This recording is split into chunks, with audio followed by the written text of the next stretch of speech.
কষ্ট পেও না, আমি তো আছি। আমার সব কিছু তোমার সাথে আছে। এটা তো সামান্য পোশাক। তবু কি মেয়েটির মন ভালো হয়? হয় না। জাহিন সেটা বোঝে, তবে ভেবে পায় না কি করলে মেয়েটির মন ভালো হবে। এদিকে একটু তাড়াও আছে, মন খারাপ নিয়ে বাড়িতে পৌঁছে ওরা। আগে থেকে সব জিনিসপত্র গুছিয়ে নেওয়া হয়েছে। হুড় নেমে যায় গাড়ি থেকে। জাহিনের মনটাও খারাপ। সাবধানে থেকো। আপনি সাবধানে যাবেন। আচ্ছা। বলে গাড়ি ঘুরিয়ে নেয় জাহিন। আর কিছু বলার সুযোগ পায় না হুর। একদিক থেকে ভালোই হলো, মানুষটা আরও কিছু সময় থাকলে ও হয়তো কেঁদে ফেলতো। আর সেই কান্নার ফলে যাওয়াই হতো না। তখন হয়তো আরও বেশি ঝামেলা পোয়াতে হতো তাকে। অন্যমনস্ক অস্থিরতা ফ্যাকাশে মুখশ্রী সমেত বাড়ির ভেতর প্রবেশ করলো হুর। সে এতটাই অন্যমনস্ক ছিল যে বসার ঘরে বসে থাকা মানুষটাকে নজর এলো না। সে উঠে চলে গেল দোতলার দিকে। তাহির এক দৃষ্টিতে মেয়েটাকে দেখল। সে খবর পেয়েছিল জাহিনের সাথে হুরেরই বিয়ে হয়েছে। ওর মুখশ্রী দেখে বিশেষ কিছু বোঝা গেল না। রুমা সহসায় ছেলের বাহুতে হাত রাখলেন। যা হবার তা তো হয়েছে বাবা, তুই আর মন খারাপ করিস না। মন খারাপ করছি না মা, ভুল করে ফেলেছি। বললাম তো যা হবার হয়েছে, তুই ঘরে গিয়ে ফ্রেশ হয়ে নে। আচ্ছা। বলেই উঠে পড়ল তাহির। রুমা ছেলের দিকে তাকিয়ে কিছুটা দীর্ঘ নিঃশ্বাস পেলেন। ছেলেটা আদরের। রাগ ছিল ঠিকই, তবে খুব বেশি কিছু বলতে পারেনি। চোখে মুখে পানি ছিটিয়ে মাত্রই কক্ষে ফিরেছে হুর। তোয়ালে দিয়ে মুখ মুছে নিতে নিতে ও যখন আরশির দিকে আগালো, তখন বিছানায় বসে থাকা একটি পুরুষ দেহ নজরে এলো। প্রথমে ভ্রু কুঁচকে গেলেও ক্ষণ বাদেই সমস্ত শরীর শিউরে উঠল ওর। হাত থেকে তোয়ালে পড়ে গেল মেঝেতে। সেটা ওঠানোর প্রয়াস অবধিও করল না। এক পা পিছিয়ে যেতেই পা ঠেকল আরশির মাঝ সাথে। ওর চমকানো দৃষ্টি তাহিরকে আনন্দ দিচ্ছে। তার ঠোঁটে মুচকি হাসি দেখা যাচ্ছে। এদিকে মেয়েটির দু চোখে ভয়, আতঙ্ক। কেমন আছে হোর? বিছানা থেকে উঠে দাঁড়িয়ে কথাটা বলল তাহির। মেয়েটির হৃদয় ছটফট করে। ও কথা বলতে পারে না। রাগ করে আসো নাকি? কথা কেন বলছো না? একটা সময় তো কথা বলার জন্য পাগল হয়ে থাকতে। বলতে বলতে কাছে চলে আসে তাহির। হুরের কান্না পায়, তবে গলা দিয়ে কথা আসে না। শেষমেশ আমাদের বাড়িতেই বউ হয়ে এলে। তোমার আমার সম্পর্কের কথা জানি তো। এইবার মেয়েটির চোখ থেকে অশ্রু নেমে আসে। কেঁপে ওঠে ঠোঁট। তাহিরের ঠোঁটে বাঁকা হাসি। যখন সবটা জানবে তখন তুমি কি করবে? বলো কি করবে? বলতে বলতে মেয়েটির গাল স্পর্শ করে তাহির। ভয়ে এবার দু চোখ ভেঙে জল নামে মেয়েটির। ও কথা বলতে পারে না, শুধু চেয়ে থাকে ভয়ার্ত দৃষ্টি নিয়ে। সেও কক্ষ আটকে বসেছিল হুর। তখনই দরজায় নক পড়ে। ও কথা বলে না, মৌন থাকে। ভয় বিছানার সাথে লেগে যায় পিঠ। দু চোখ ভিজে অশ্রুতে। তাহিরের বলা কথাগুলো কানে এসে বাজতে থাকে। সম্পর্ক ভাঙার রিম রিম শব্দ ভেতরটাকে দহন দেয়। কম্পন ধরে শরীরে। তবুও ওঠার সাহস পায় না। এমনকি কথাও বলে না, বসে থাকে হাঁটুতে মুখ গুজে। এবার দরজায় নখের সাথে সাথে বেজে ওঠে কণ্ঠটাও। হুর, দরজাটা খোলো। খোলো প্লিজ, আমি এসেছি। খোলো প্লিজ। শব্দগুলো কানে পৌঁছানো মাত্রই মেয়েটার বুকের ভেতরে থাকা ভয়ের দল আরও বেশি করে আন্দোলন করে। ও কয়েক মুহূর্ত দ্বিধায় ভোগে। তারপর দ্বিধা ভেঙে ছুটে আসে দরজার কাছে। ত্বরান্বিত হয়ে দরজা খুলতে দেখতে পায় মানুষটাকে। মেয়েটি নিজেকে ধরে রাখতে পারে না। লুটিয়ে পড়ে সেও মানুষটার বুকে। শক্ত হাতে চেপে ধরে শার্ট। এই আলিঙ্গন জাহিনের হৃদয়কে স্পর্শ করে যায়। মেয়েটি অবলম্বন চাচ্ছে, চাচ্ছে এক টুকরো ভরসা। জাহিন তা পূর্ণ করে।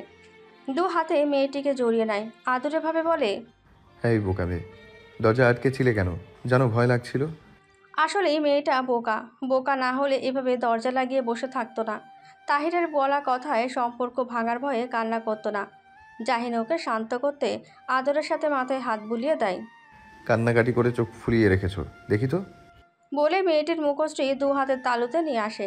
তখনও কাঁদছে বোকা মেয়েটা। জাহিন মুগ্ধ নয়নে দেখে। এই মেয়েটাকে কাঁদলেও যে ভীষণ সুন্দর লাগে। তবে এই কান্নাটা যে ওর বেশি সময় সহ্য করতে পারে না। তাই কান্না থামাতে দু হাতের তালু দ্বারা গালে জমে থাকা নোনা জলের বিন্দু মুছে দেয়। কিছুটা শক্তভাবে বলে, আবার কাঁদলে ঠাস করে চড় লাগাবো। খেয়ে দে অস্থির, বাচ্চাদের মতন করলে চলে? মেয়েটি তখনও কিছু বলে না। চেয়ে থাকে মানুষটার মুখশ্রী প্রাণে। এই মুখশ্রীর মানুষটাকে ধীরে ধীরে সে অন্তরে লালন করতে শুরু করেছে। প্রকৃত ভালোবাসায় সামিল করে চলেছে।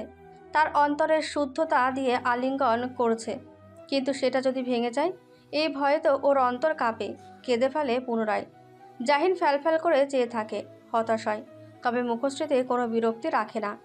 একদম নির্লসভাবে আরও একবার চোখের পানি মুছিয়ে দিতে দিতে বলে, কান্না কেন করো? কান্না যদিও থামছে না, তবে মুখ খোলে মেয়েটি। ওর হাত দুটো তখনও মানুষটার পিঠ খামচে আছে। ভাঙা ভাঙা কণ্ঠেও বলে, আমাকে ছাড়বেন না কখনো, কথা দিন, কখনো ছাড়বেন না। কথা দিলে কান্না থামবে? জানি না, আমাকে ছাড়বেন না বলেন। কাঁদতে কাঁদতে হুর চাতক পাখির মতন চেয়ে থাকে। উত্তরের তৃষ্ণায় বুক ভারী হয়। ওর এমন মুখশ্রী জাহিনের হৃদয়কে শান্ত করে। ও এইটুকু বোঝে মেয়েটি তার প্রতি আসক্ত হয়েছে। মিছে মিছেই ভয় পাচ্ছ, আমি তোমায় কেন ছাড়বো? 3 কবুলের শক্তি কম নয় হুর। দেখো, তোমাকে ছেড়ে যেতে মন সায় দিচ্ছিল না, তাই তো চলে এলাম। বলো তো, আমার কোনো আচরণে তোমার মনে হয়েছে তুমি শুধু আমার প্রয়োজন? বলো, মনে হয়েছে এমন কিছু? আমি তো তোমাকে শুধু প্রয়োজনে বিয়ে করিনি হুর, তোমাকে প্রিয়জন করতে চেয়েছি, অন্তরে জায়গা দিতে চেয়েছি, তোমার অন্তরে নিজের জায়গা করতে চেয়েছি। আমি কি তোমার অন্তরে নেই? শেষ প্রশ্নে হুরের কান্না থামে। ও চমকায়, দৃষ্টি ঘুরে এদিক সেদিকে। জাহিন তার শক্ত হাতে পুনরায় মেয়েটির গাল স্পর্শ করে। বলো, তোমার অন্তরে আমি আছি নাকি নেই? এই ছোট্ট প্রশ্নের জবাব ছোট অর্থে দেওয়া সম্ভব, তবু মেয়েটি দ্বিধায় ভোগে। মিথ্যে জবাব দেবে না সে, তাই চোখ বন্ধ করে। অন্তরকে প্রশ্ন করে এই মানুষটার স্থান নিয়ে। উত্তরটি মিলে যায় তখনই। এই মানুষটার স্থান তার অন্তরে রয়েছে। যে মানুষটাকে দু চোখে হারায় সেই মানুষটার স্থান তো অন্তরে থাকবেই। ও চোখ মেলে যায়। চোখে তখনও বিন্দু বিন্দু জল। হাতের বাঁধন আরও বেশি শক্ত করে ও মাথা থাকে প্রিয় স্বামীর বুকে। জবাবে বলে, আপনি আমার অন্তরে আছেন, সব সময় থাকবেন, কোথাও হারাবেন না। ঠিক এই জবাবটি চেয়েছিল জাহিন। ও আলগোছে মেয়েটির মাথায় হাত রাখে। আদরের স্পর্শে বুঁদ হয়ে যায় মেয়েটি। জাহিন চায় না তাদের এই সুন্দর মুহূর্তে আর কোনো তৃতীয় ব্যক্তির আগমন হোক, তাই সে চুপ থাকে, কোনো প্রশ্নই করে না, বরং ভরসা দেয়। বোঝায় তার হৃদয়ে মেয়েটির বিস্তার ঠিক কতখানি। সেদিনটা ভালোভাবেই কেটেছে হুরের। ভালো লাগছে না অজুহাতে সে ঘরেই ছিল। জাহিন নিজেই খাবার নিয়ে এসেছিল। রাতের খাবার খেয়ে সে আর বের হয়নি। প্রিয় স্বামীর বক্ষে মাথা রেখে শান্তির ঘুমটি দিয়েছিল। ওদিকে তাহির নামের অভিশাপটি ভেতরে ভেতরে জ্বলছিল। শুভ্র সকালে পৃথিবীর বুকে আলো পৌঁছানো মাত্রই তার দরজায় নখ পড়ল। ভ্রু কুঁচকে দরজা খুলতে দর্শন ঘটল জাহিনের সাথে। জাহিন অদরে হাসি রেখে বলল, ভেতরে আসি? তাহির মানা করল না, সরে দাঁড়ালো। এসে ধীরে ঘরের ভেতরে প্রবেশ করলো জাহিন। ঘরের উপর রাগ উঠিয়েছ মনে হচ্ছে। চারপাশে নজর বুলাতে বুলাতে বলল জাহিন। তাহিরের মাথা সর্বদাই উত্তপ্ত। সে হুঠার যে কোনো কাজ করে বসে। এবারও তার ব্যতিক্রম হলো না। রাগে কটমট করতে করতেও বলল, আমাকে জ্বালাতে এসেছো তাই না? যেন কিছু বোঝেনি এমনভাবে তাকালো জাহিন। তাহিরের রাগ আরও বৃদ্ধি পেল। ও এগিয়ে এসে বরাবর হলো। জাহিন কিন্তু একটুও রাগল না। ও বরং শান্ত সুরে বলল, তোমাকে জ্বালাতে কেন আসবো? বরং তুমি আমার হবু স্ত্রীকে নিয়ে পালিয়ে গিয়েছিলে, শুনেছি সেটা কি তোমাকে ধোঁকা দিয়েছে? নীরবে আঘাত করায় বরাবরই পারদর্শী ছেলেটা। তাহিরের রাগ ক্রমশ বৃদ্ধি পায়, তবে সেটা প্রকাশ করে না। ও বরং বলে, তা থেকে ভেদরূপ কিন্তু ও তোমার হয়েছে। সো স্যাড, তোমার মতো নম্র ভদ্র ছেলের হবু স্ত্রী পালিয়ে গেল, তাও বাড়ির ছোট ছেলের সাথে। লজ্জা লজ্জা। তাহিরের দৃষ্টি ও কণ্ঠে বিদ্রূপ। ছোট থেকেই জাহিনকে সহ্য করতে পারে না সে। জাহিনের প্রিয় সব কিছুতেই ওর নজর। যদিও এবার ঘটনা উল্টোই হয়েছে। জাহিন হেসে এগিয়ে আসে। তাহিরের শার্টের কলার ঠিক নেই, সেটাই ঠিক করে দিয়ে দু বাহুতে স্পর্শ করে। আমি কিন্তু রাগ করিনি, বরং কষ্ট হচ্ছে তুমি ধোঁকা খেয়েছো বলে। তাহির রাগে ফোঁসফোঁস করে ওঠে। এদিকে বিজয়ের হাসি দিয়ে প্রস্থান করে জাহিন। ফিওয়ার সাথে ওর বিয়ের বিষয়টা ছিল ছোট্ট একটা গেম, যা তাহির টেরও পায়নি।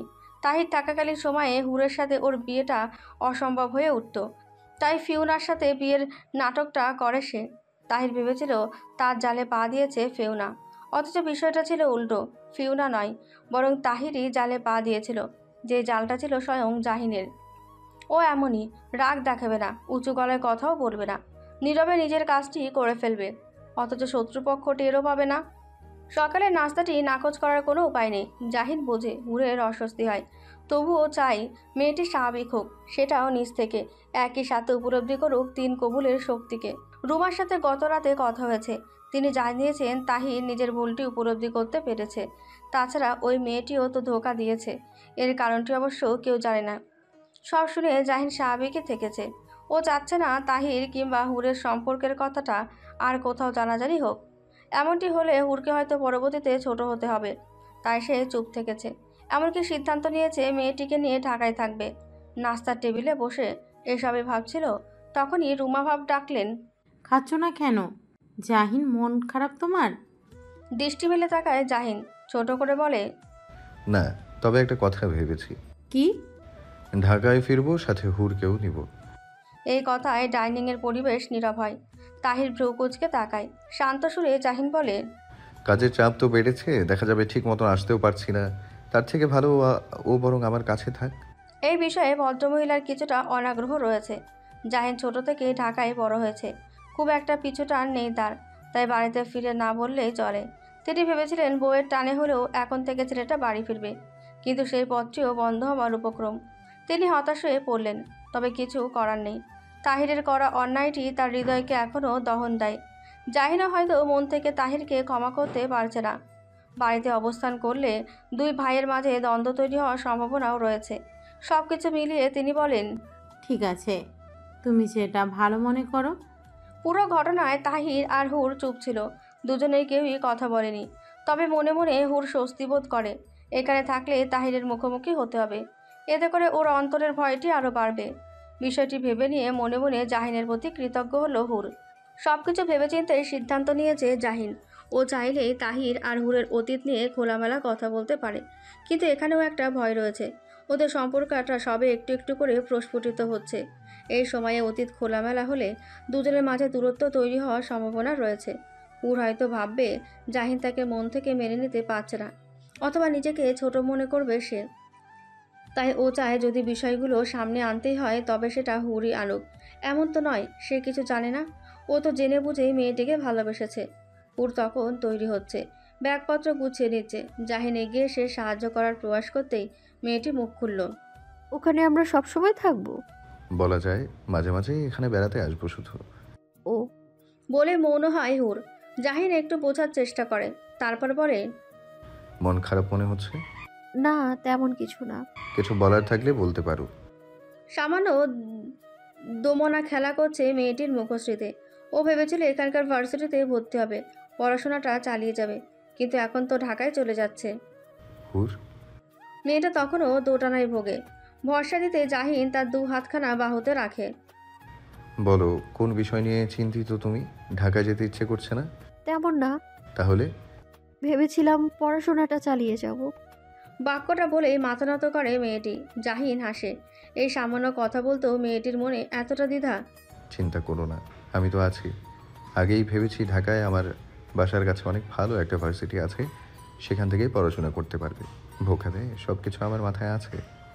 আদরের সাথে গালখানা ছুঁয়ে দিল জাহিন। হুর মায়া কৃতজ্ঞতা নিয়ে পুরুষটির দৃষ্টির সাথে দৃষ্টি মেলালো। তার সাথে এই মানুষটার বয়সের ফারাক রয়েছে, গুনে গুনে 9 বছরের বড় মানুষটা, অথচ তাকে কতটা বোঝে। রুমা জাহিনের আসল মা না হলেও ছেলেটার প্রতি কোনো কালেই অবহেলা ছিল না তার। তিনি সবসময় ছেলেটাকে নিজের কাছে রাখতে চেয়েছেন, তবে দূরত্ব বজায় রেখেছে জাহিনী। ওর ওপর কখনোই জোর করেননি তিনি। সবসময় চেয়ে এসেছেন ছেলেটা ভালো থাকুক, আজও তাই চেয়ে যাচ্ছেন। বিদায়ের আগ মুহূর্তে হুরের সাথে দেখা করলেন তিনি। মাথায় হাত বুলিয়ে বললেন, জাহিন খুব ভালো মনের, নম্র, ভদ্র, শান্ত। ওর সাথে তোমার সংসার দারুণ হবে। তুমি শুধু ওর হাতটা শক্ত করে ধরে রেখো। হুর কৃতজ্ঞতার সাথে দৃষ্টি নামালো, তারপর বলল, আপনি দোয়া করবেন মা। তা তো করবই মা, তোমাদের জন্য দোয়া আছে আমার। অমর সময়ই ঘরে প্রবেশ করলো জাহিন। গাড়ি তৈরি। রুমা এগিয়ে এসে ছেলের বরাবর দাঁড়ালেন। এবার গেলে নিশ্চয়ই অনেক পরে আসবে। সম্ভব হলে আগেই আসবো। সেই অপেক্ষাতেই রইলাম। ঠোঁট সামান্য প্রসারিত করে পাশ কাটিয়ে গেল জাহিন। কাবার থেকে প্রয়োজনীয় কিছু জিনিসপত্র বের করে বলল, হুর, এগুলোও নিয়ে রাখো। হুর তড়িঘড়ি করে এগিয়ে গেল, সবগুলো কাগজ লাগেজে ভরে নিল। সেদিকে তাকিয়ে উষ্ণ একটি হাসি এলো রুমার ঠোঁটে। তিনি জানেন এদের দুজনের সংসার দারুণ হবে, এরা সবসময় ভালো থাকবে। তবু সবসময় এদের ছোট্ট সংসারের জন্য দোয়া করবেন তিনি। বের হতে হতে প্রায় সন্ধ্যা হয়ে এলো। তাহিরের সাথে দেখা হয়নি কারোরই। আগ বাড়িয়ে জাহিনও চায়নি দেখা করতে। যে যার মতন রয়েছে, এটাই ভালো। গাড়িতে উঠে বসতেই রুমা ব্যস্ত ভঙ্গিতে বললেন, তাহিরটা সে কোথায় গেল? তিনি কাউকে একটা ডাকতে চাইছিলেন, তবে জাহিন বাধা দিয়ে বলল, দেরি হয়ে যাবে, ও থাকুক নিজের মতন। এমনিতেও ফিওনার দেয়া ধোঁকায় কষ্ট পেয়েছে। এই মুহূর্তে রুমা কি বলবেন বুঝতে পারলেন না। তিনি শুধু ফ্যালফ্যাল করে চেয়ে রইলেন। হুর বিদায় জানালো। তারপরই গাড়িটা চলতে শুরু করলো। গাড়িটা যত আগাচ্ছে হুরের হৃদয় ততটাই শান্ত হচ্ছে। অবশেষে তাহির নামক অশান্তি থেকে মুক্তি পাচ্ছে সে। ও মনে মনে ভেবে নিয়েছে এই বন্ধনটা আরেকটু দৃঢ় হলেই জাহিনের সাথে সব কিছু নিয়ে আলোচনা করবে। হৃদয়ে দ্বিধা ভেঙে তৈরি করবে সুন্দর এক দ্বিধামুক্ত সংসার। বিষয়টি ভাবতেই মেয়েটির দু চোখ অশ্রুতে ভরে ওঠে। জাহিন পাশ ফিরে চায়। অশ্রুসিক্ত নয়ন দেখে শুধায়। চোখে জল কেন? মেয়েটি উত্তর দেয় না। ওড়নার কোণে জল মুছতে থাকে। তারপর বলে, এমনি চোখে যেন কি পড়েছে। ওর কথায় জাহিন হাসে। মন পড়ার ক্ষমতা না থাকলেও মেয়েটির হৃদয়ের অনেক কথাই সে বুঝতে পারে। তাই তো চোখের জল দেখেও বিচলিত হলো না সে। কারণ ও জানে এই অশ্রু দুঃখ থেকে নয়, এই অশ্রু সুখের। মেয়েটির এই সুখ সুখ অনুভূতি আরেকটু বাড়াতে হাত বাড়ালো। আদরের সাথে গা স্পর্শ করে দিয়ে বলল, সব সময় মনে রাখবে তুমি শুধু আমার প্রয়োজন নও হুর, যাকে প্রয়োজন শেষে ফেলে দিব। তুমি হলে আমার সেই প্রিয়জন যার প্রয়োজন কখনোই ফুরাবে না। শেষ নিঃশ্বাস অবধি এক থাকবো আমরা। অবলম্বন পেয়ে মেয়েটা সুখের অশ্রু আরও বৃদ্ধি পায়। ও চোখে জল নিয়ে মুখশ্রীতে হাসি ফোটায়। একইভাবে হাসে জাহিনও। হাত সরিয়ে নিয়ে মনোযোগ দেয় সামনের দিকে। এদিকে হুর মাথা এলিয়ে দেয় সিটের সাথে। চোখ বন্ধ করে হৃদয়ে আঁকে সুন্দর একটা সংসার, যেই সংসারে কোনো দ্বিধা নেই, নেই কোনো তৃতীয় ব্যক্তি। এই সংসার শুধু জাহিন ও হুরের, একান্ত ওর ভালোবাসার। ঢাকায় নিজস্ব ফ্ল্যাটে জাহিনের ছোট্ট সংসার। সেই ফ্ল্যাটে আজ নতুন মানুষের আগমন ঘটল। এমনিতেই ছেলেটা গোছানো স্বভাবের, মানুষটাও ভেজালহীন। 3 কামরার বড় একটা বাসা। প্রতিটা রুমের সাথে লাগোয়া বারান্দা থাকলেও জাহিন যে কক্ষে থাকে সেই কক্ষের লাগোয়া বারান্দাটা বিশাল ও ছাদ খোলা। একপাশে ছোট্ট বসার টেবিল, চেয়ার। বিকালে কিংবা সকালে এখানে বসে চায়ের সাথে দারুণ এক দৃশ্য অনুভব করা যাবে। পুরো ফ্ল্যাট ঘুরে ঘুরে দেখে নিচ্ছিল হুর। জাহিন ফ্রেশ হয়ে এসেছে, হাতে তোয়ালে। বারান্দায় মিলতে এসেছিল। তখন দেখলো মেয়েটা চোখ বন্ধ করে প্রাণ খোলার নিঃশ্বাস নিচ্ছে। ও দু চোখে প্রশান্তি এসে স্পর্শ করে গেল। কয়েক সেকেন্ড চেয়ে থেকে কিছুটা ঘনিষ্ঠ হয়ে বলল, ছোট্ট সংসারে অসুবিধা হবে নাকি? এই প্রশ্নে পাশ ফিরতে চাইল হুর, তবে পারল না। মানুষটার বাহুর সাথে ওর বাহু ঢুকে গেল। চলে এসেছেন, আমি রান্না বসাই। প্রস্থানের উদ্দেশ্যে পা বাড়াতে চাইছিল মেয়েটি, তবে তার পূর্বেই হাতটা জাহিনের পুরুষালী হাতের দ্বারা আটকে গেল। দেরি হচ্ছে তো, আপনার ক্ষুধা পায়নি? পেয়েছে। তাহলে রান্না বসাই। আজ নয়, অর্ডার করে দিয়েছি, একটু পরেই এসে যাবে। এই কথার পর মেয়েটি একটু মৌন হলো। জাহিন আরও কিছুটা এগোতে চেয়েছিল, তবে পারল না। সংশয় মেয়েটি বলে উঠল। তাহলে প্লেট পরিষ্কার করি। জাহিনের একটু মন খারাপ হলো। মেয়েটা শুধু পালাতে চায়, অথচ ওর মন চায় সবসময় ভালোবাসতে, কাছাকাছি আসতে। যাও। একদম থমথমে মুখে জবাব দিল জাহিন। অনুমতি পেয়ে হুড়ো চলে গেল। সেই সাথে একবার পেছন ফিরেও তাকালো। পুরুষটি অতি সুদর্শন, একটু একটু করে মেয়েটিকে গ্রাস করে নিচ্ছে। এই মানুষটা হয়তো জানে না হুরের অন্তরে তার জন্য কতটা জায়গা তৈরি হয়েছে। খাবার এসে গিয়েছে। কাচ্চি অর্ডার করেছিল জাহিন, একদম ধোয়া ওটা গরম গরম। হুর সময় নিয়ে টেবিল সাজিয়েছে, যার দরুন একটা উৎসব উৎসব ভাব বিরাজ করছে খাবারের টেবিলটায়। জাহিন বসতে বসতে বলল, নিজেকে মেহমান মনে হচ্ছে। অধরে হাসি রেখে প্লেটে খাবার বাড়তে লাগলো হুর। আর সেদিকে তাকিয়ে রইল জাহিন। খাবার বেড়ে দিয়ে মেয়েটি যখন চোখ ঘোরালো, তখনই নজর এলো ঘোরে ডুবে থাকা দৃষ্টিখানা। ও সতর্ক হলো। একটু গলা পরিষ্কারের ন্যায় দুবার হুম হুম আওয়াজ করলো। এতে ঘোর ভাঙল জাহিনের। বিষয়টি বুঝে সিও ঠোঁট কামড়ে ধরলো ছেলেটা। আরও দিব? প্লেটে স্বাভাবিকের তুলনায় অনেক বেশি খাবার তুলে দিয়েছে হুর। জাহিন হেসে ফেলল। দুজনে খাবার বেড়ে দিয়েছে। কমিয়ে দিচ্ছি। বলে হাত বাড়ালো হুর, তবে বাধা দিল জাহিন। নত দৃষ্টি মেয়েটির দিকে নিক্ষেপ করে বলল, প্রয়োজন নেই, তুমি বসো। আচ্ছা। এক চেয়ার পরে বসতে নিচ্ছিল মেয়েটা। জাহিন ভ্রুকুচকে বলল, অত দূরে কেন, কাছে আসো। কথা মতন কাছের চেয়ারটিতে বসলো হুর। জাহিন সময় নিয়ে কাচ্ছির সাথে লেবুর রস আর স্যালাড মাখিয়ে নিল। লকমা করে সামনে বাড়াতেই মেয়েটির চোখ হলো বড় বড়। এভাবে তাকাও কেন? হা করো। আপনি খান না, আমি নিয়ে নিচ্ছি। হা করো, বেশি কথা কেন বলো? প্লেট নিতে যাচ্ছিল মেয়েটি, তবে থেমে যেতে হলো। কিঞ্চিত অস্বস্তি নিয়ে তাকাতেই জাহিনের দৃষ্টি শীতল হলো। চোখে এত অস্বস্তি কেন? আমি তোমার স্বামী হই হুর। খাইয়ে দেওয়ার জন্য এই শব্দটাই কি যথেষ্ট নয়? এই পর্যায়ে মেয়েটির চোখে মুখে দ্বিধা আর বাড়ল। আমতা আমতা সুর ধরে ও বলল, সরি, আমি আসলে হা করো তো। আর কথা বাড়ালো না ও, হ্যাঁ করলো। জাহিনেও লকমা মুখে তুলে দিল। খাবার চিবোতে চিবোতে হুরের দুটো চোখ অশ্রুসিক্ত হয়ে গেল। অতীতে জাহিন নামক অভিশাপটিও তাকে খাইয়ে দিয়েছিল, আর জাহিনও খাইয়ে দিচ্ছে, অথচ দুটোর মাঝে বিস্তর ফারাক। ওই সময়ে হুরের হৃদয়ে শুধু ভালো লাগা কাজ করেছিল, তবে আজ মনে হচ্ছে জীবনের সব রকম সুখের আত্মপ্রকাশ ঘটেছে। তিন কবুলের শক্তি ভীষণভাবে অনুভব করছে। জাহিনের করা যত্ন হুরকে প্রভাবিত করলো। পরের দিন মানুষটার হাতে খাওয়ার জন্য মন আকুলি বিকলি করেছিল, কিন্তু বলতে না পারার যন্ত্রণাটাও ক্রমশ সমস্ত শরীরে ভর করে বসলো। অলসতায় পড়ে গেল দেহ। ব্যবসায়িক কাজে জাহিনকে বের হতে হয়েছে। সে সকাল সকাল চলে গিয়েছে। লাঞ্চের আগে কল করেছিল, ঠিক মতন খেতে বলেছে, হুর সম্মতি জানিয়েছিল, অথচ সে কোনোভাবেই খাবারটি খেতে পারেনি। বেহায়া মন গত রাতের ন্যায় প্রিয় স্বামীর হাতে খাওয়ার জন্য পায়তারা করে চলেছে।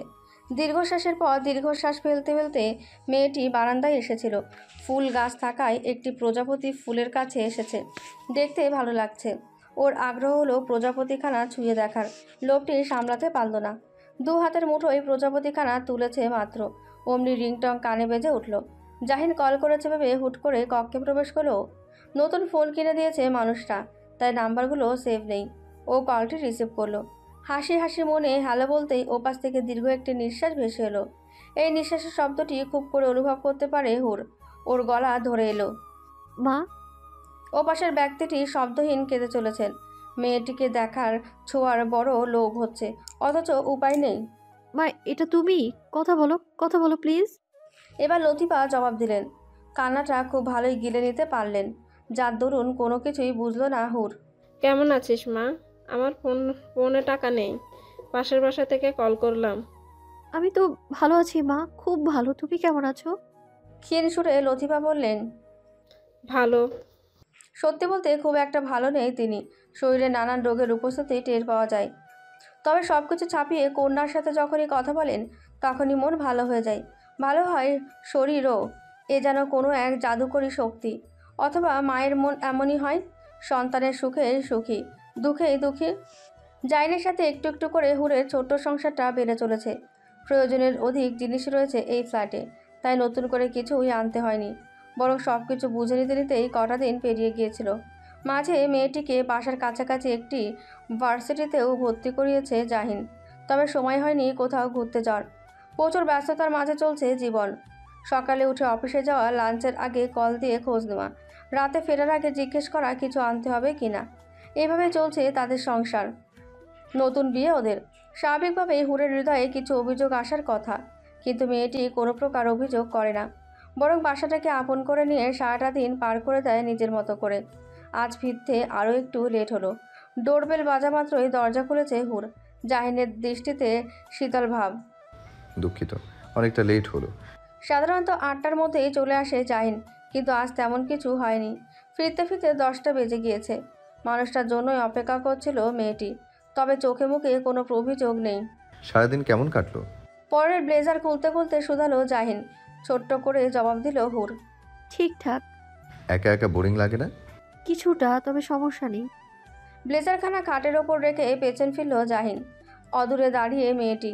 সে কাছাকাছি হলো, বাহুতে হাত স্পর্শ করে বলল, অভিযোগ আছে আমার উপর? মানুষটার দিকে এক দৃষ্টিতে চেয়ে রইল হুর। ও আসলে কি বলবে বুঝতে পারছে না। কোনো অভিযোগ থাকলে অবশ্যই বলবে, দ্বিধায় রেখো না।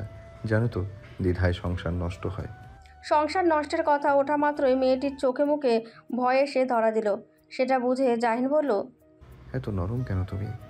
আমার যে 2 ঘন্টা লেট হলো, কেন লেট হলো সেটা জানতে চাইবে না? সত্যি তো, এই মানুষটা ওর স্বামী। তার প্রতিটা পদক্ষেপের খোঁজ নেওয়া ওর দায়িত্ব, অধিকার। তবে ও যে বলতে পারে না, হৃদয়টা ছটফট করে। জাহিন নিজ থেকেই বলে, আমার এক ফিমেল জুনিয়রের সাথে দেখা করতে গিয়েছিলাম। কথা শেষে আর চোখে তাকায় জাহিন। বোঝার চেষ্টা করে মেয়েটির মুখশ্রীর রং বদল হয়েছে কিনা।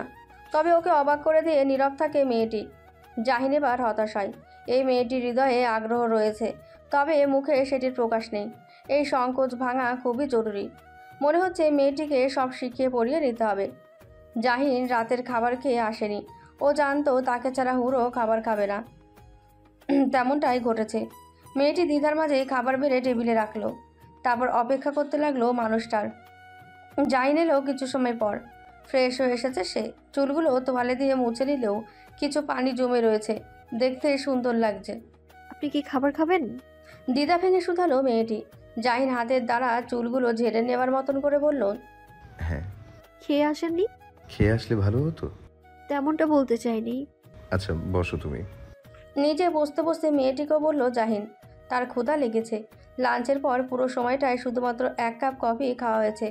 মেয়েটির রান্নার হাত ভালো, খাবারের ঘ্রাণে মমা করছে চারপাশ। এই খাবার রেখে বাইরে থেকে খেয়ে আসবো কিভাবে বলো? প্লেটে খাবার তুলতে তুলতে কথাটা বলল জাহিন। পুরের ভেতরটায় শান্তি ছোঁয়া লাগলো। অধরে এলো মৃদু হাসি, তবে বরাবরের মতোই খুব একটা প্রকাশ করলো না সে। দুজন মিলে খাবার খাওয়া শেষ করলো। জাহিন যদিও কিছুটা ক্লান্ত, তবুও ডাইনিং থেকে প্লেট সরিয়ে নিতে সাহায্য করলো। এটা মানুষটার রোজকার অভ্যাস। একটি সুন্দর সংসার তৈরিতে উভয় পক্ষকেই এগিয়ে আসতে হয়। স্বামী স্ত্রী একে অপরের প্রতি যতটা বিনয় রাখে, সংসার ঠিক ততটাই সুখের হয়। জাহিন আর হুরে ছোট্ট সংসারখানাও সুন্দর হওয়ার পথে একটু একটু করে এগিয়ে চলেছে। হুরের তখনও ক্লাস শুরু হয়নি। এতদিন ধরে এখানে এসেছে সে, তবে বের হওয়া হয়নি। আজ হুট করে নিচতলায় এক চাচি এসে নক করলেন। মেয়েটি বেশ নরম, একটু ভীতু, তাই সহসায় দরজা খুলেনি। এমন করে কয়েকবার কলিং চাপা হলো। হুর তবু সাহস পেল না। ও বরং চট করে জাহিনকে কল করলো। ফ্ল্যাটের বাইরে যে ক্যামেরাটা লাগানো, সেটার ফুটেজ সরাসরি জাহিনের ফোন থেকেই দেখা যায়। এমনটা আগে করেনি সে, হুরকে নিয়ে আসার পর করেছে। মেয়েটাকে একা রেখে এক মুহূর্ত শান্তি পায় না ও। কাজের মেয়েও রাখতে ভয় লাগে। আজকের কী সব ঘটে যাচ্ছে। পরিচারিকা হয়ে ঘরে ঢুকে শেষে লুটপাট, এমনকি জানের মধ্যেও হাত চলে যায় তাদের। এসব কারণে বাধা করা পরিচারিকা নেই, তবে সপ্তাহে একদিন একজন এসে ঘরের বাড়তি কাজগুলো করে যায়। এইভাবেই চলছে তাদের জীবন। ফুটেজ দেখে নিশ্চিত হলো জাহিন। নিচতলা চাচি নারীটি ভালো, জাহিনকে স্নেহ করেন। সেদিন অফিসে যাওয়ার সময় দেখা হলো। ভারী অবাক হয়ে বললেন, বউ নিয়ে এসেছেন শুনলাম। জি চাচি, সময় মেলাতে পারিনি, তাই দেখা করা হয়নি। ছোট ও সহজ করে উত্তর দিল জাহিন। চাচি দীর্ঘশ্বাস ফেললেন। ঠিক আছে, কোনো ব্যাপার না, আমি গিয়ে দেখা করে আসব। অবশ্যই চাচি, আপনি গিয়ে দেখা করিয়েন। আসলে ওই একটু নরম স্বভাবের তো, তাই নিজ থেকে যে আসবে সেই সুযোগও নেই। সেই দিনের কথা ধরেই আজ এসেছেন ভদ্রমহিলা। সবটা শুনে হুরের হাত পা শীতল হয়ে আসছিল। জাহিন ভরসা দিল, কিছু হবে না, ভয় পাচ্ছ কেন? আসলে শহরের মানুষ। বোকা, তাতে কি? উনি তো অন্য কোনো দেশের না। আচ্ছা। বেশি ভয় লাগলে লাইন কেটো না, আমি আছি। হুম। বলে দরজার দিকে আগালো হুর। নারীটি প্রায় চলেই যাচ্ছিলেন। এবার দরজা খুলে যাওয়ায় ঘুরে চাইলেন। হুর কি বলবে বুঝলো না। ভদ্রমহিলার পোশাকে শহুরে ভাব, চোখে অন্যরকম দ্যুতি, কি এক রোদ খেলা করছে চোখের মুখে। সহজেই মন কেড়ে নেওয়ার মতন মুখখানি। ওর কেমন একটা অনুভূতি হচ্ছে। হাতে ফোন, জাহিন কলে আছে, তবু শরীরটা ঈষৎ কাঁপছে। ভদ্রমহিলা অবাক চোখে চাইলেন। মেয়েটা সুন্দর, এটা মেনে নিতে দ্বিধা করলেন না তিনি। আমি তোমাদের নিচতলার ফ্ল্যাটের। জাহিন আমাকে চিনে। ও বাসায় নেই, অফিসে গিয়েছে। হুরের হৃদয়টা ছটফট করে ওঠে। আসলে নতুন পরিবেশে এসে মানুষের সাথে না মিশলে এমনটা হওয়া স্বাভাবিক। জাহিনও সময় পায় না, সারাক্ষণ ব্যস্ততায় কাটে। আর হুরের সময় যায় অলসতার সাথে, অপেক্ষা করতে করতে। কি গো মেয়ে, কি হলো? এই পর্যায়ে ওর ধ্যান ফেরে। ও গলাটা ভিজিয়ে নেয়, সালাম দিয়ে বলে, ভেতরে আসুন, উনি অফিসে গিয়েছে। ভদ্রমহিলা ভেতরে আসে, চারপাশে নজর বুলিয়ে বলে, দুজনের সংসার বেশ ভালো। নীরব রয় হুর। হুরের নজর বারবার ফোনের দিকে যাচ্ছে। জাহিন তখনও কলে। তোমার বর কিন্তু বেশ ভালো, শুনেছি জমিদার বংশের ছেলে, ধন দৌলতের অভাব নেই, তবু জীবন বেশ সাধারণ। নিজ পরিশ্রমে অনেক কিছু করেছে। আমি তো ভারী অবাক হই, অমন সুখ ছেড়ে কে এতটা কষ্ট করে বলো তো? আপনজনের প্রশংসা শুনতে ভালো লাগে, হুরেরও ভালো লাগছে। তবে ওর সংকোচটা সেই ভালো লাগাকে ছাড়িয়ে গিয়েছে। তাই বিশেষ কিছু বলতে পারল না ও, শুধু ফ্যালফ্যাল করে চেয়ে রইল। এমনকি চা নাস্তার কথা বলতেও ভুলে গিয়েছিল। তারপর হুট করে চাচি যখন শপিং ব্যাগটা বাড়িয়ে দিলেন, তখনই খেয়াল হলো। সেই সাথে বেশ লজ্জাও লাগলো। এটা তোমার, দেখো পছন্দ হয় কিনা। কোনো দরকার ছিল না চাচি, আপনি শুধু শুধু। এত সময় পর মুখ খুলল মেয়েটি, কণ্ঠটি বেশ মধুর। চাচি হেসে বললেন, কি বলো, নতুন বউ দেখবো খালি হাতে নাকি? হুরের লজ্জা লাগলো। নতুন বউ শব্দ তার ভেতরে এসে তোলপাড় করে যায়। আমি চা বানাই।